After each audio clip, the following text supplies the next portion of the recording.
on manque d'un Dieu.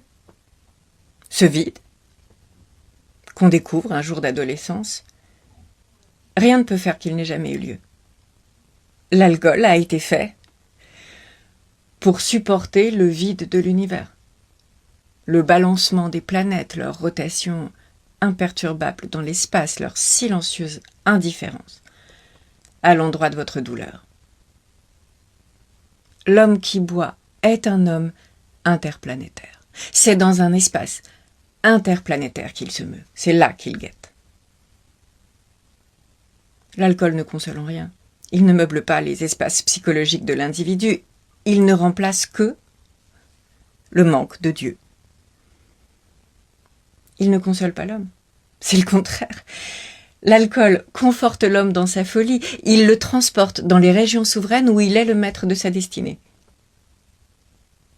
Aucun être humain, aucune femme, aucun poème, aucune musique, aucune littérature, aucune peinture ne peut remplacer l'alcool dans cette fonction qu'il a auprès de l'homme.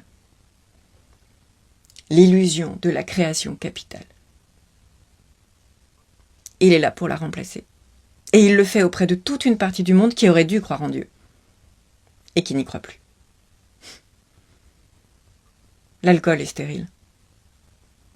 Les paroles de l'homme qui sont dites dans la nuit de l'ivresse s'évanouissent avec elle une fois le jour venu. L'ivresse ne crée rien. Elle ne va pas dans les paroles, elle obscurcit l'intelligence, elle la repousse. J'ai parlé dans l'alcool. L'illusion est totale. Ce que vous dites, personne ne l'a encore dit.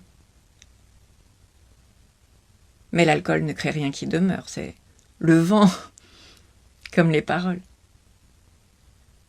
J'ai écrit dans l'alcool. J'avais une faculté à tenir l'ivresse en respect, qui me venait sans doute de l'horreur de la soulographie. Je ne buvais jamais pour être saoul. Je ne buvais jamais vite. Je buvais tout le temps. Et je n'étais jamais saoul. J'étais retiré du monde, inatteignable. Mais pas saoul.